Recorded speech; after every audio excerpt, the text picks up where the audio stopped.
Last week, I know it was a little overwhelming as we started our study of the law, or the law of Moses, with an extensive expose on Exodus 21:1.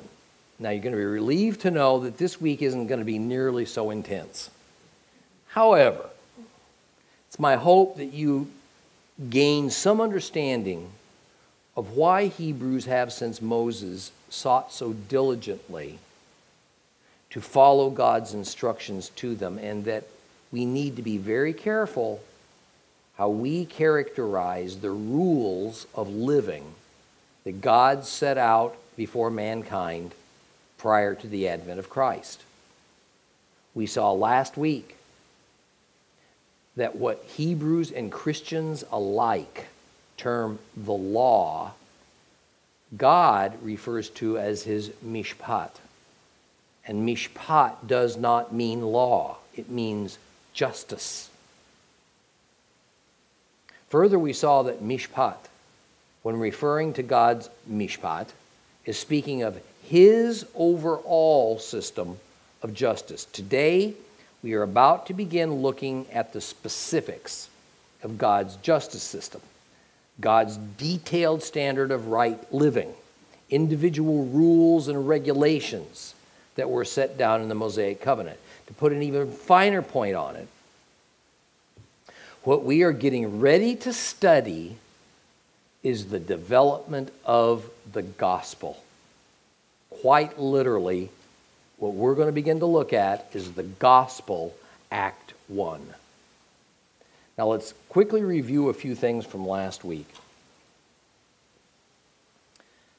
Man's righteousness and God's righteousness, our tzedek and his tzedek, are not the same.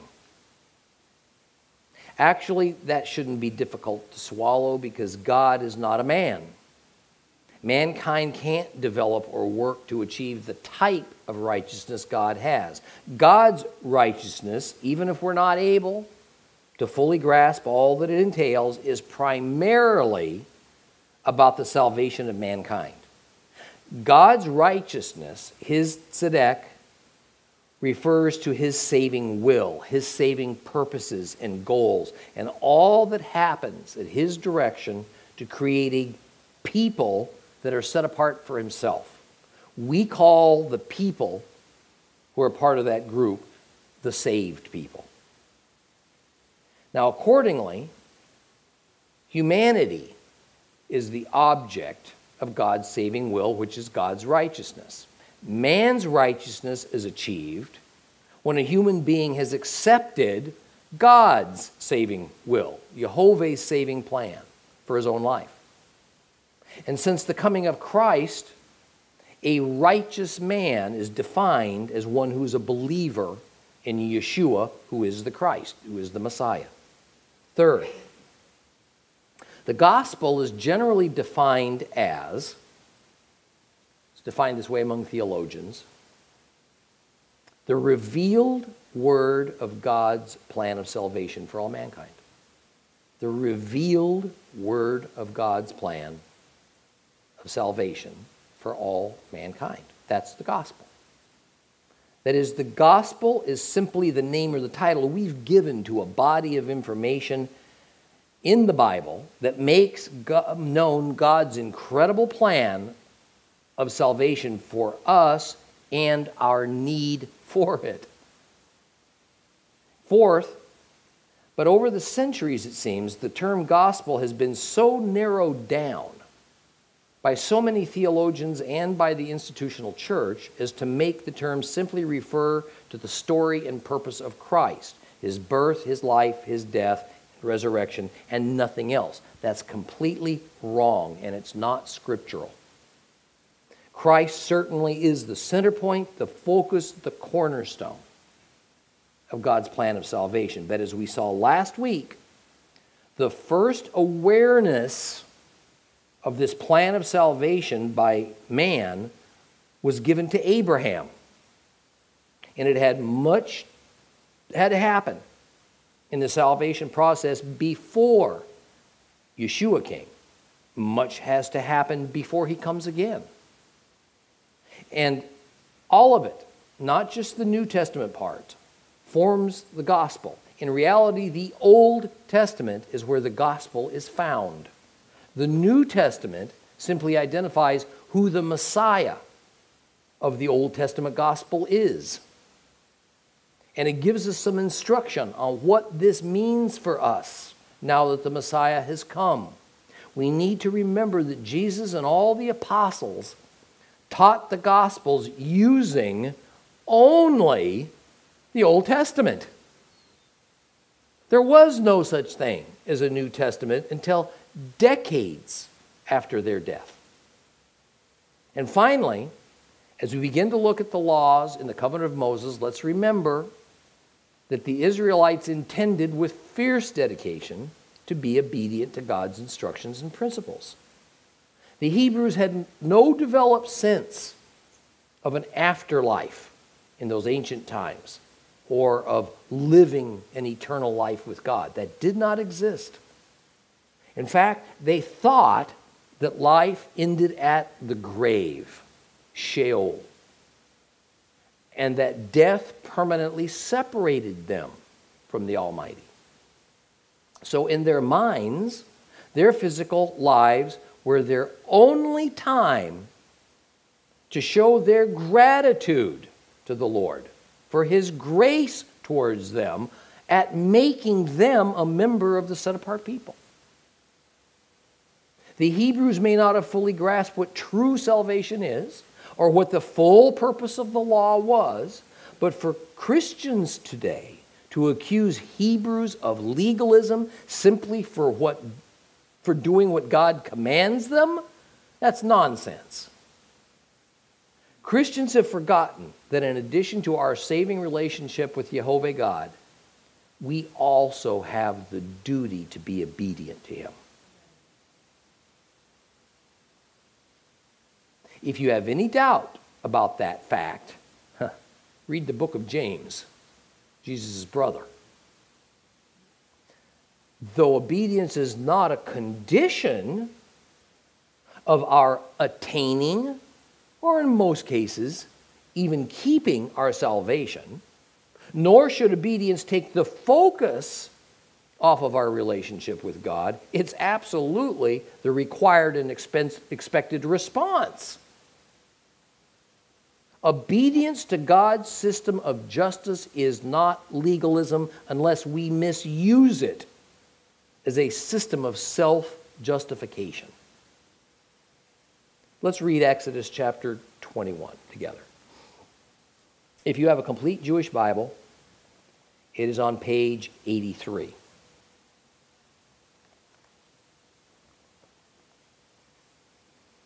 Exodus chapter 21.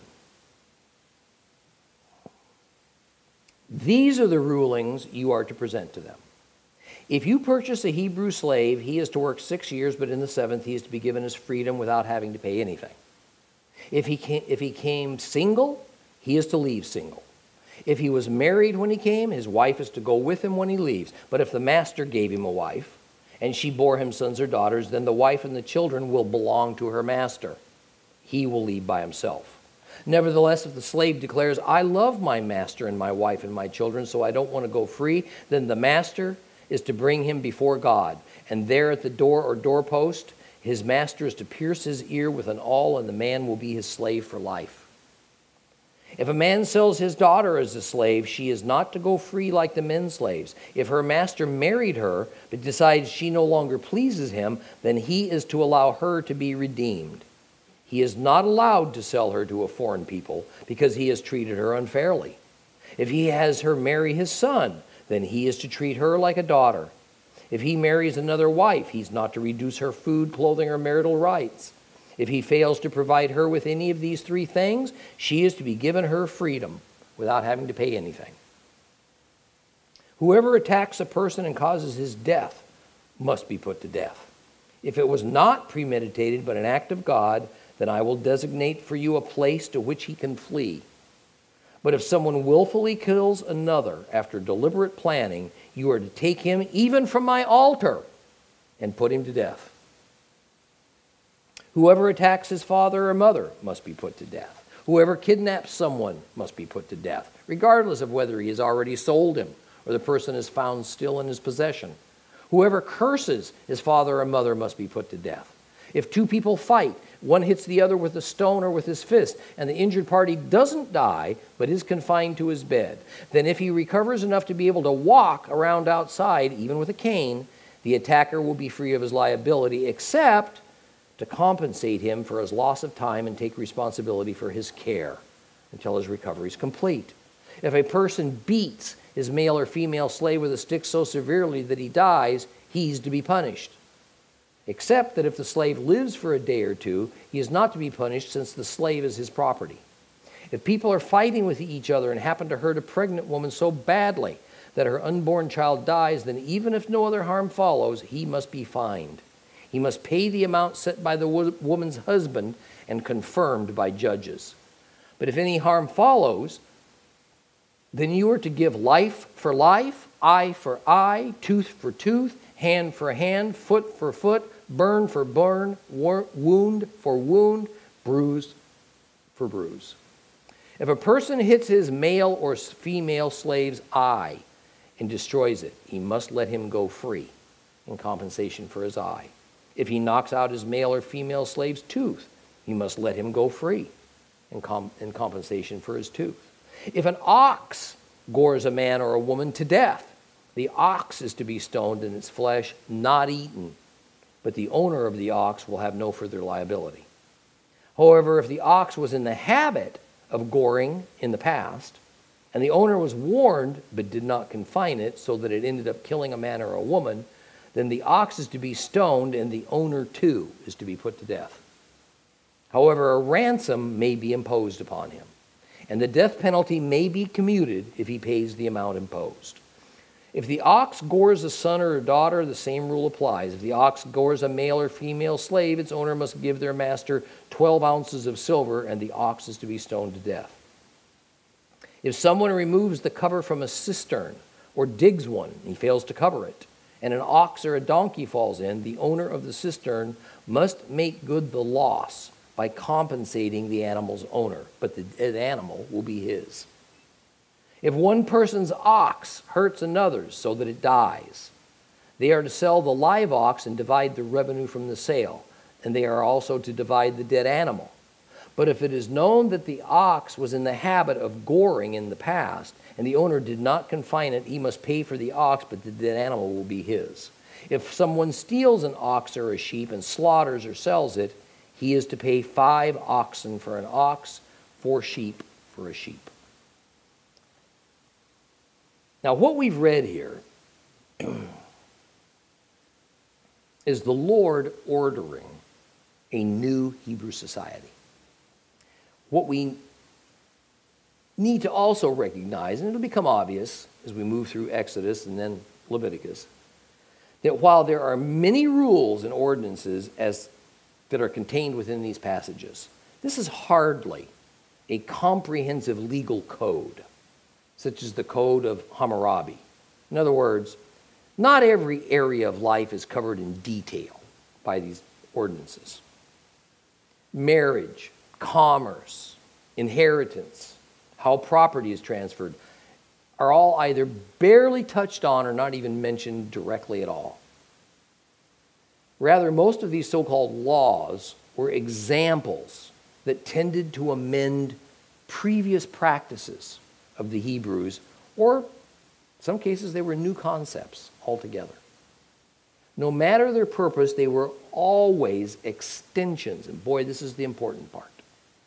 They were always extensions of the first 10 laws that we call the 10 Commandments. Always.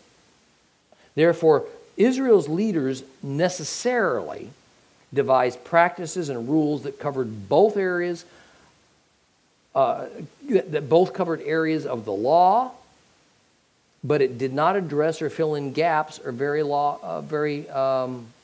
broad principles. These practices and rules came to be called oral law, oral tradition, later on just tradition. Now, while this chapter begins with a practice that we find aberrant in our nation. It was obviously permitted in ancient days. Slavery. One human being owning another is not God's ideal. The Bible does not endorse slavery. Yet, for his own good reasons, Jehovah has permitted the man-made economic system of slavery to exist. But here, God sets out its boundaries. And as we go through the next 3 chapters, there's going to be many biblical practices that seem primitive, harsh, even barbarian, or just plain unfair to our minds. And while we might have occasion to discuss some of these individual laws, what I intend to do is to look at these rules and regulations more from a standpoint of the God principle that they embody. Because as believers, it's not necessarily our duty to follow ancient Hebrew cultural traditions and rituals that were developed by sages and rabbis over the centuries. But it is our duty to follow the principles behind those traditions and rituals and to obey plainly written Torah commandments that seem to seamlessly cross technology, time, and culture. Let's begin by noting that using the 10 words, the 10 commandments, as the foundation, the first group of laws given to Israel are contained in Exodus 21, 22, and 23, and they are divided into 2 fundamental categories. First, the civil and social position of all Israelites as they relate to one another. That is, human-to-human interaction. And second, Israel's position as they relate to God. So category 1, which is delineated in Exodus 21:2 through Exodus 23:12, has to do with how the Israelites are to deal justly, to do mishpat, with their fellow man. Category 2, which starts in Exodus 23 and verses 13 through 19, speaks of how Israelites are to deal righteously with God. And what we should take immediate notice of is that God has just turned the common world social ladder upside down. Unlike any civil and social system ever devised by man, the one given to Israel by Jehovah begins by its concern for dealing fairly with those who are the lowest on the social scale, slaves. God lays down rights for slaves, male and female, people who are totally dependent upon the mercy of their masters.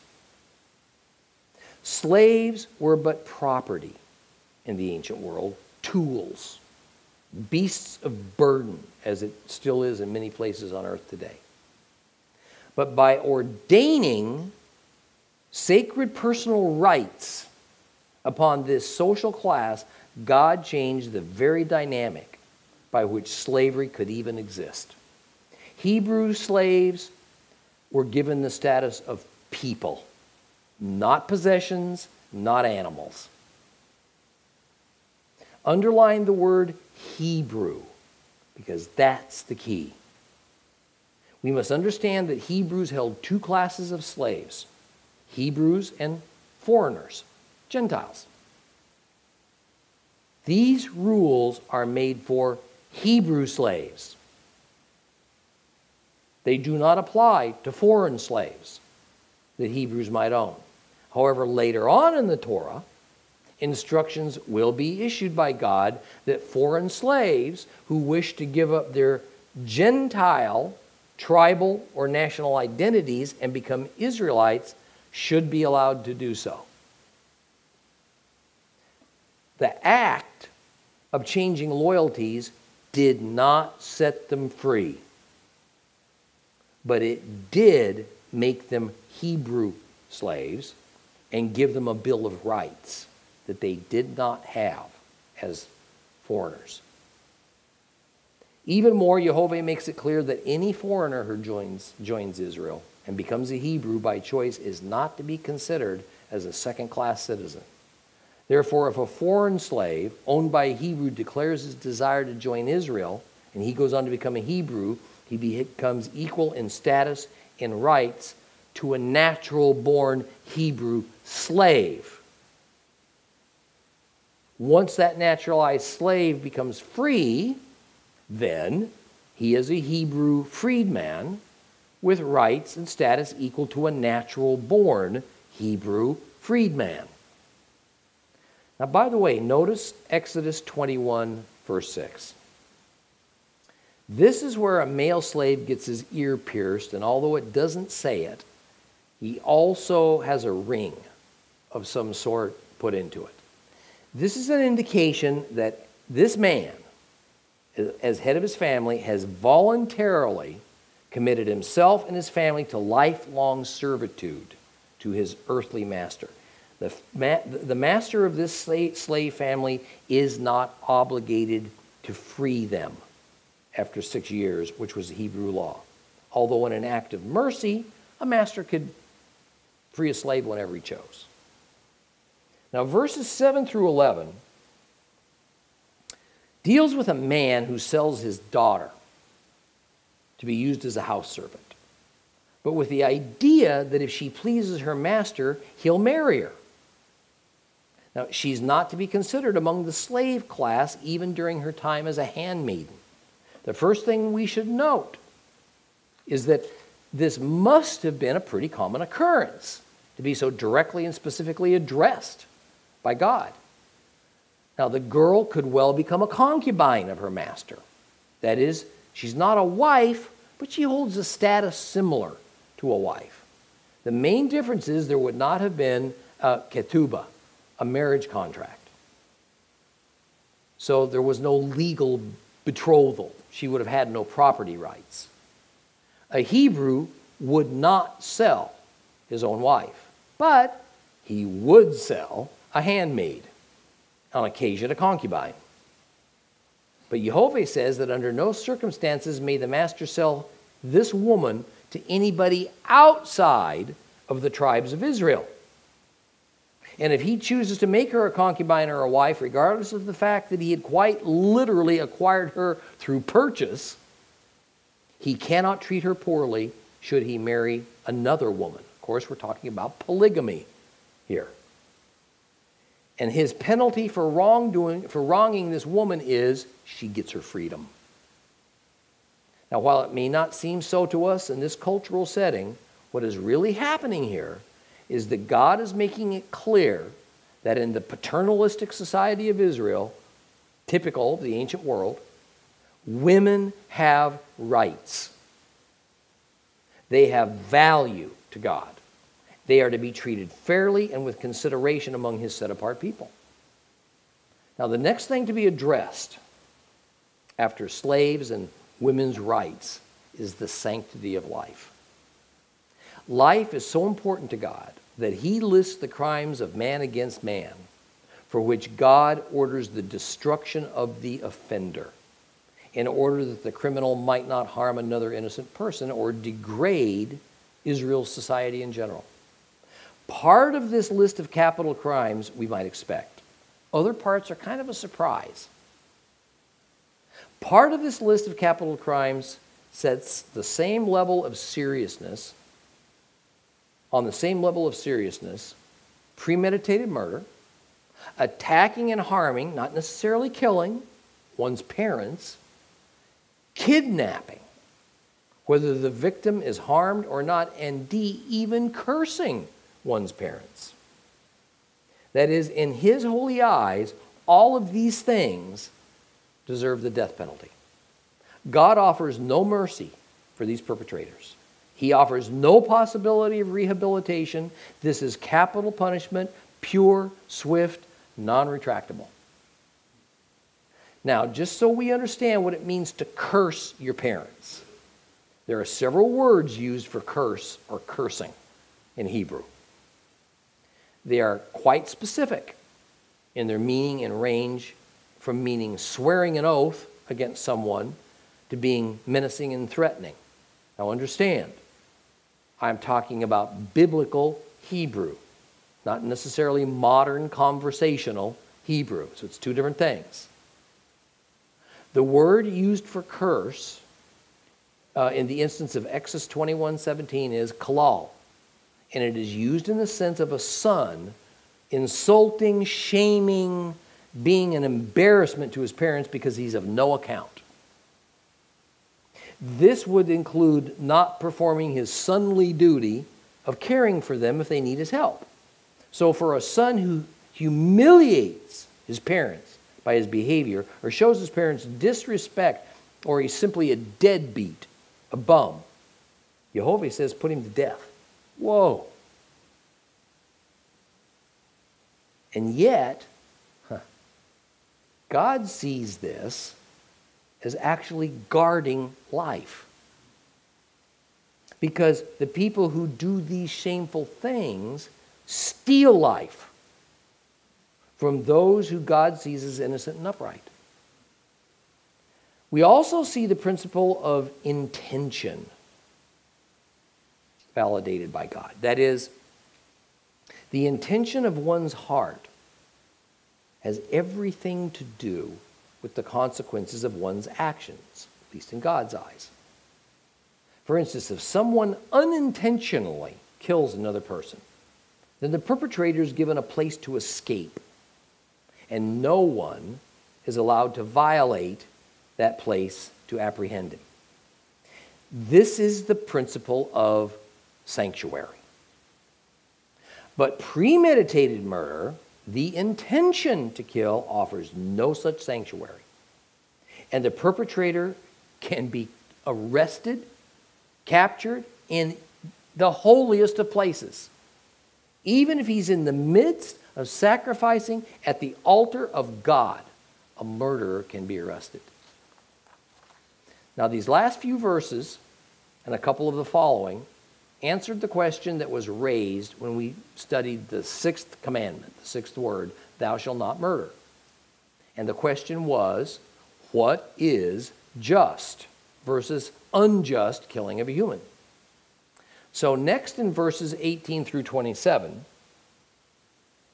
ordinances are set down to deal with protection of life, dealing first with bodily harm to a man, then dealing with harming animals.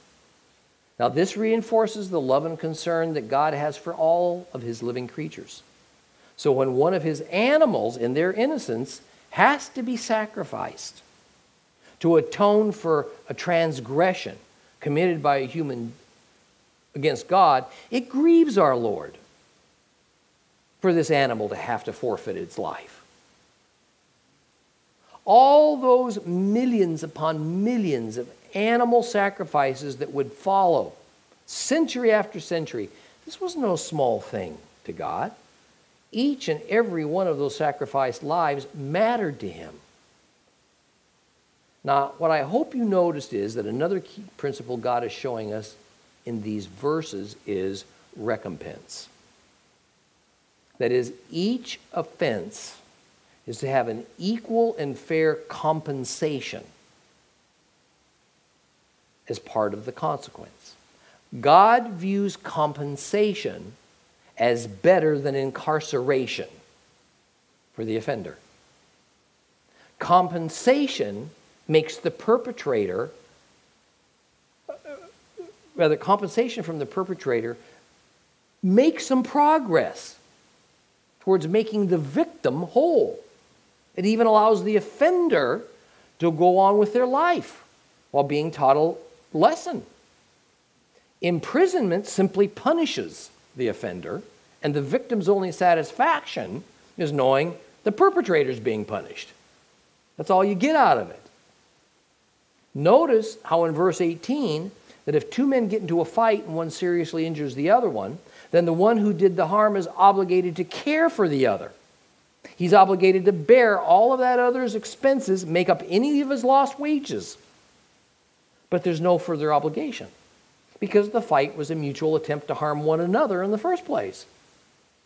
In our modern legal system, we would call this the principle of shared liability, for you lawyers out there. Now notice also that verse 20 deals with the matter of a master beating his slave to death. And again, due to God's value of life, the slave master is to be punished. The dead slave's owner can be killed. That's the meaning of the term avenged that's here. But if the slave lives a couple of days before he dies, then because the slave owner would be simply throwing his money down the drain by killing this paid-for slave, there's to be no punishment. The idea here is that if a slave dies immediately from the punishment the master is inflicting, there's no doubt the master intended to kill him. This is murder. But if the master punishes his slave and the slave is gravely harmed as a result, but he doesn't die immediately, lives a few days, but then the slave dies, there's no doubt as to the master's intent to kill. There's even doubt as to whether the punishment that the master inflicted is the actual cause of the slave's death. Therefore, the loss of the valuable slave is considered sufficient punishment in itself. No further consequence to the master is ordered. Next is what happens if a pregnant woman loses her unborn child as a result of her being harmed. And in verses 23 through 25, we get the statement which just about every literate person, believer or pagan, on the face of our planet likes to quote. An eye for an eye, a tooth for a tooth. It's too bad people don't read the several paragraphs before and after that statement, because it would be much better understood if they did. The God principle behind the eye for an eye formula set forth is this. The consequences of accidental or unlawful actions require equity and fairness. If someone knocks out somebody's tooth, equitable compensation is to be rendered. This in no way requires or endorses the offender's tooth to be knocked out. Or if an eye is damaged, the offender's eye is not to be damaged in return, but rather there's to be proper compensation in proportion to the extent of the harm that was inflicted.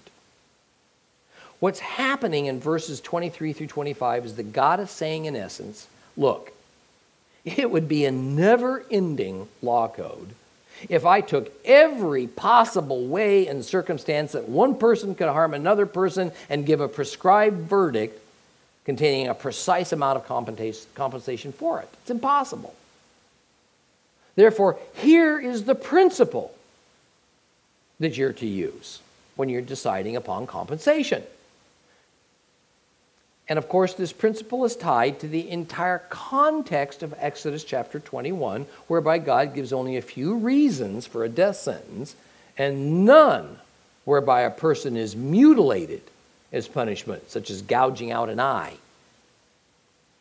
Again, the eye for an eye, tooth for a tooth, bruise for a bruise idea is fair and equitable compensation. One should get more compensation for losing a tooth than for merely being bruised. Even greater compensation should be paid for losing an eye than for losing a tooth, because the effect is far greater on the victim. Too much compensation, well, that's as wrong as too little. Life for a life does not necessarily mean the death penalty. It can often mean a very high amount of compensation, probably to be accompanied with a harsh punishment. God lists very clearly the capital offenses. All punishments are to revolve around fair and just compensation. Notice the all-important context of this eye for an eye principle. It has to do with the circumstance of accidental homicide, manslaughter. It speaks of two men fighting and then an innocent bystander, a pregnant woman, somehow winds up getting knocked down. First is what happens if her unborn baby dies. But then, in verse 23, it says, but if other damage ensues, then the principle shall be life for life, eye for eye, so on and so forth. It is key to understand that the death penalty for the taking of human life is, according to the Torah, only to be exacted when the killing is intentional. The scenario offered here is obviously an unintended killing. Therefore, this absolutely is not suggesting the death penalty when it says life for life. Now, one more comment. I mentioned that mutilation is not a permitted punishment. Rather, it was just not part of the Hebrew justice system. Now, this is not to say it didn't happen, or that tyrannical Hebrew kings and princes didn't capriciously apply mutilation from time to time. But it was not authorized by God and was generally seen by the common people as evil and wicked. Now, Islam loves to claim that Christians, Hebrews, and Muslims all share the same God. And therefore, Islam is simply scrupulously following Allah's instructions when they mutilate offenders of Islamic Sharia law. That is, they cut off hands, fingers, feet, gouge out eyes, cut out tongues, so on and so forth. Actually, the Bible teaches against such things. But the Quran, the Muslim holy book, commands mutilations. This is just further proof that Allah is in no way just another culture's name for Jehovah our God. No way. Or that the Muslim Quran is based on the same principles as the Bible. It's not. Enough said for now.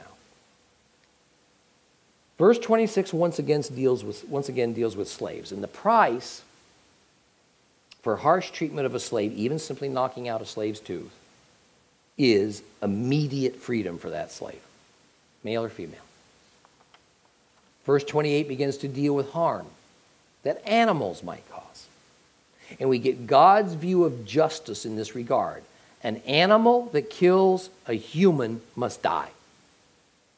God makes it clear that humans are above animals in inherent worth to him, which is apparently news to several animal rights groups, by the way. But the animal's owner is not to be blamed or punished unless that owner knew his animal had a propensity to harm humans. If the negligent owner's animal kills someone, then the owner must be put to death for such gross negligence, along with the animal itself, of course. The idea is that the owner is guilty of gross disregard of the life of others, and therefore he is fully responsible and he will pay the ultimate penalty. However, there is a provision that depending on the circumstance, if the animal's negligent owner or kin pays a ransom to the family of the dead person, then that can suffice as punishment since this was not technically murder. The implication is not only as regards the exact circumstances of the situation, but that it is the judgment of the aggrieved family whether they'll even accept money as compensation or the offender's life as punishment. Murder can never be allowed to pass without the execution of the murderer. However, strictly speaking, wanton negligence isn't quite the same thing as murder. So a loophole, a very expensive out, is added. Now, conversely, if someone's negligence causes the death of another's animal, then the one who caused the problem is liable to pay compensation. The example given here is leaving the cover off of a water well, and an animal falls in. He dies. Interestingly, the negligent person gets to keep the dead animal if he pays out compensation for its death. He's essentially bought the animal. Now, the last verse covers what happens if someone steals from somebody. Again, the idea is compensation, but not at an equitable level. Instead, it's to be rendered at a punitive level. Here again, intention is at work. Stealing does not occur accidentally, despite what your children tell you. Didn't mean to take your wallet, Dad.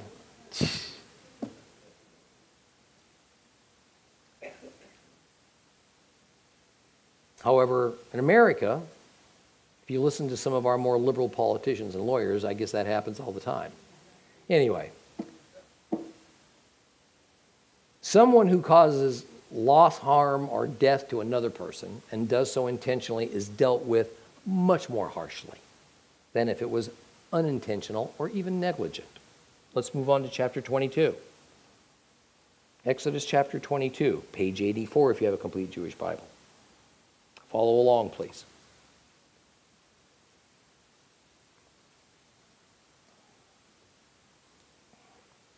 If a thief caught in the act of breaking in is beaten to death, it is not murder, unless it happens after sunrise, in which case it is murder. A thief must make restitution, so if he has nothing, he himself is to be sold to make good the loss from the theft. If what he stole is found alive in his possession, he's to pay double, no matter whether it's an ox, a donkey, or a sheep. If a person causes a field or a vineyard to be grazed over and lets his animal loose to graze in somebody else's field, he is to make restitution from the best produce of his own field and vineyard. If a fire is started and it spreads to thorns so that stacked grain, standing grain, or a field is destroyed, the person who lit it must make restitution. If a person entrusts a neighbor with money or goods and they are stolen from the trustee's house, then if the thief is found, he must pay double. But if the thief is not found, the trustee must state before God he did not take the person's goods himself. In every case of dispute over ownership, whether of an ox, a donkey, a sheep, clothing, any missing property, where one person says, "This is mine," both parties are to come before God, and the one whom God condemns must pay the other one double. If a person trusts a neighbor to look after a donkey, ox, sheep, or any other animal, and it dies, or it's injured, or it's driven away unseen, then the neighbor's oath before Adonai that he has not taken the goods will settle the matter between them. The owner is to accept it without the neighbor making restitution. But if it was stolen from the neighbor, he must make restitution to the owner. If it was torn to pieces by an animal, the neighbor must bring it in as evidence, and then he doesn't need to make good the loss. If someone borrows something from his neighbor and it gets injured or it dies, with the owner not present, he must make restitution. If the owner was present, he need not make good the loss. If the owner hired it out, the loss is covered by the hiring fee. If a man seduces a virgin who is not engaged to be married and sleeps with her, he must pay the bride price for her to be his wife. But if her father refuses to give her to him, he must pay a sum equal to the bride price for virgins. You are not to permit a sorceress to live. Whoever has sexual relations with an animal must be put to death. Anyone who sacrifices to any god other than Adonai alone is to be completely destroyed. You must neither wrong nor oppress a foreigner living among you, for you yourselves were foreigners in the land of Egypt.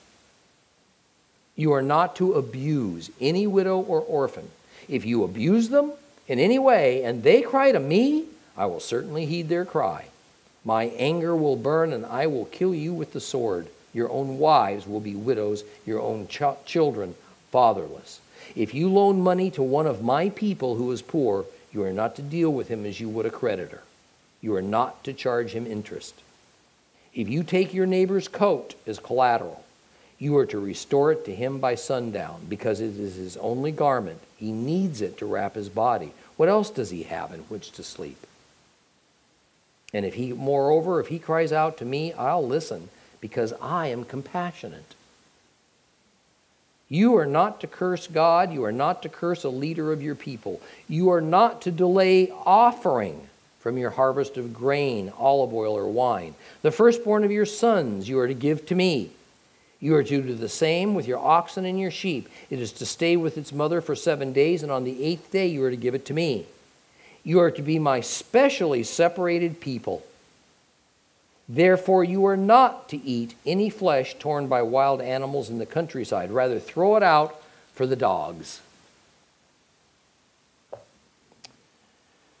Now, depending on your version, the first verse of Exodus chapter 22 is sometimes the last verse of Exodus chapter 21. In reality, this never should have been used as a chapter division because it's just the same continuing thought and context and scene. In any case, we continue here with the crime of thievery. And the idea surrounding these ordinances against thievery is the protection of property. Now, personally, I really wish the United States would adopt the Mosaic Covenant's way of dealing with a thief. It would be far more effective. Notice how if you catch a thief in the act during darkness, you can legally kill him on the spot. However, if it's in daylight, you can't. Practical reason is, being in the dark, you can't evaluate the danger of the overall situation very well, whether it's one thief or more, whether he has a weapon or not, whether this person may be a known murderer that's on the loose, you just don't know. In daytime, you can more easily tell. So if you can reasonably see that the only danger is of losing property but not being harmed, then to kill that thief is murder. The part I like best, though, is the restitution aspect. That a thief has to replace what he's taken and has to, most times, offer it back to you several times over. And if he refuses or will not follow through with his promise to do so, then he can be taken into custody, sold off as a slave, with the money given to the person who was robbed. Now, I say that tongue-in-cheek. I'm not advocating the return of slavery, okay? Although I suspect such a system would significantly slow to a trickle the epidemic of robberies and burglaries throughout the Western world.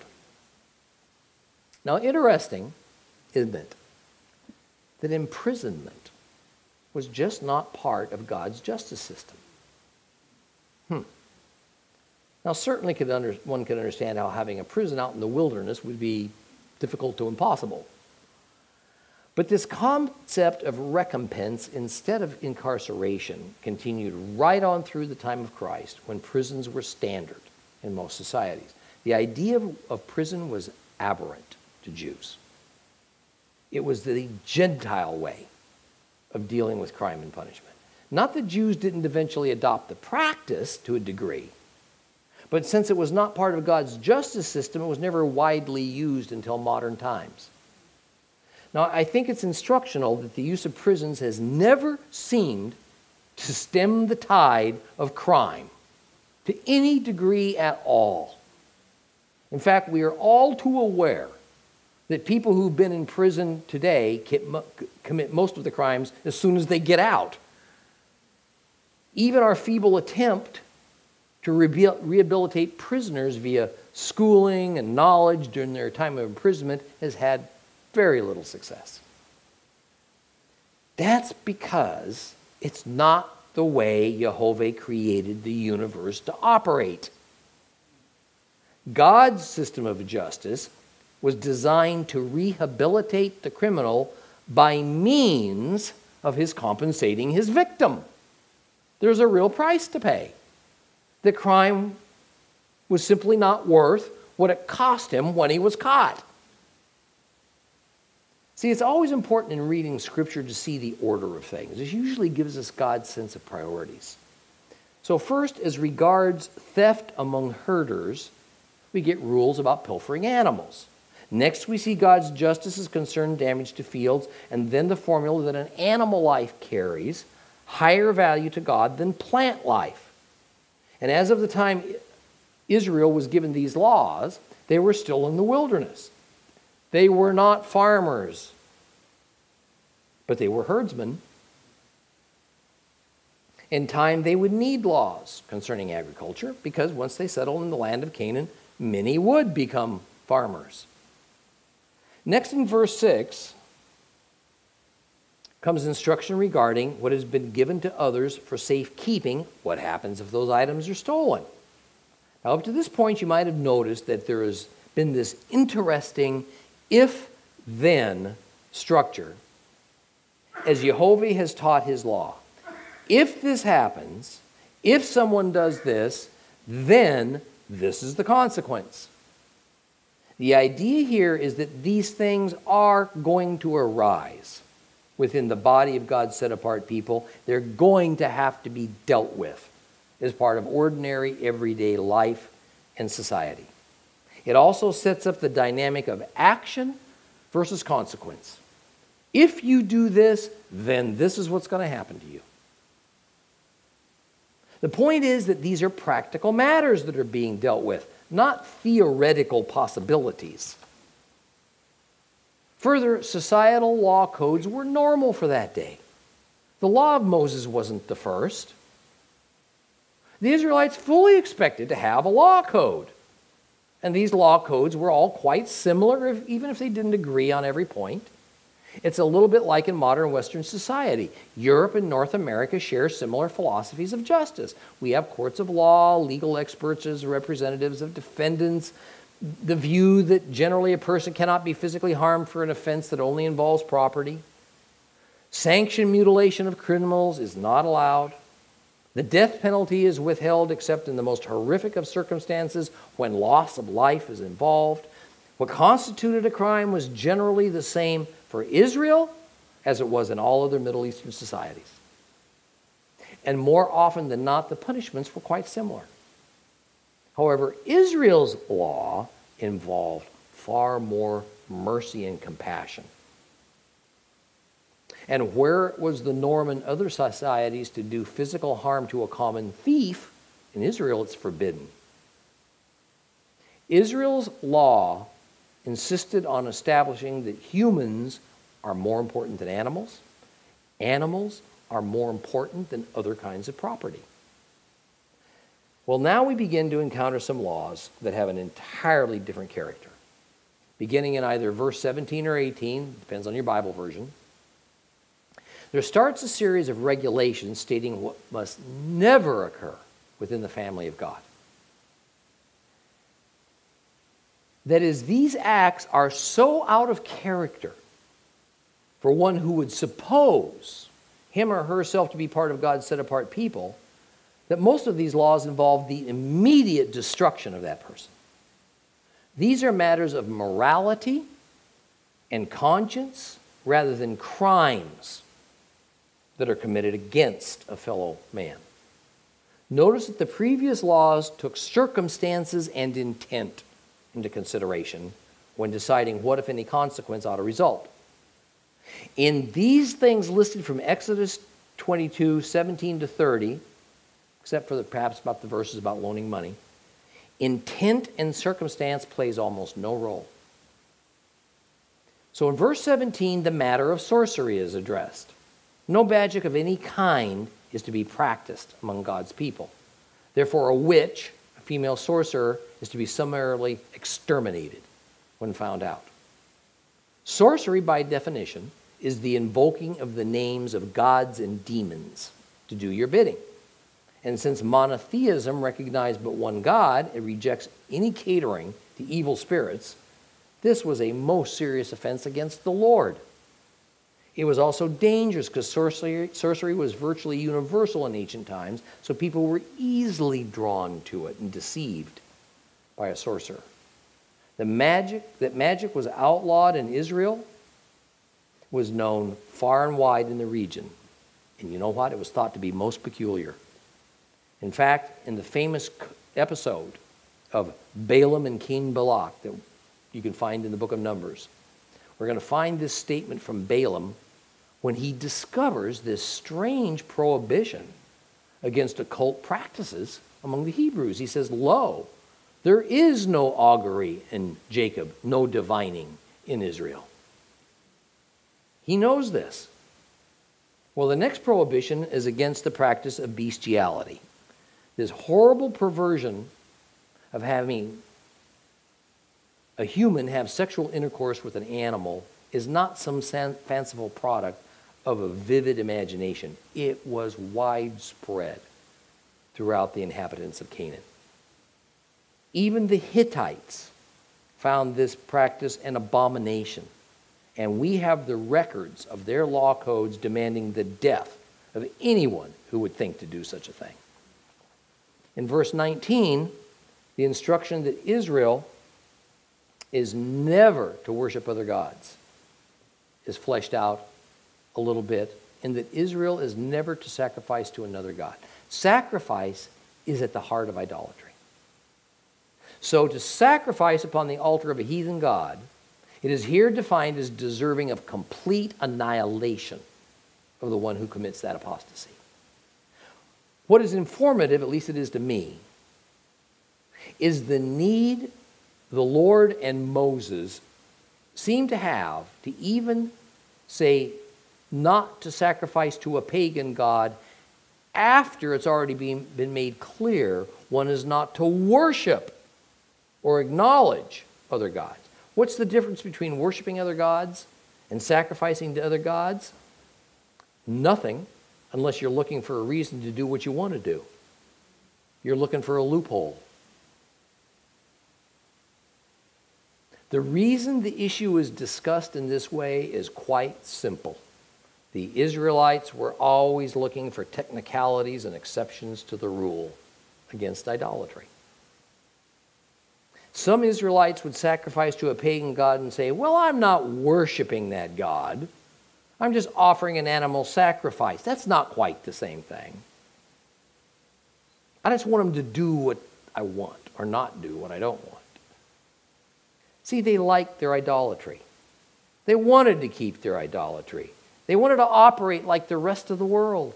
They didn't want to be different. The Bible is loaded with examples of Israel constantly falling back into idol worship, and practically every time one of God's prophets called them on the carpet for doing it, you know what they did? They denied it. They denied they were doing actual idolatry until God's wrath fell upon them. These Hebrews thought that what they were doing may have been almost idolatry, maybe right up to the line, hey, you know, my heart's in the right place. God labeled it as idolatry, and he eventually killed thousands of Israelites for it, and he exiled the rest of them from the Holy Lands. We'll end here and finish up chapter 22 next week.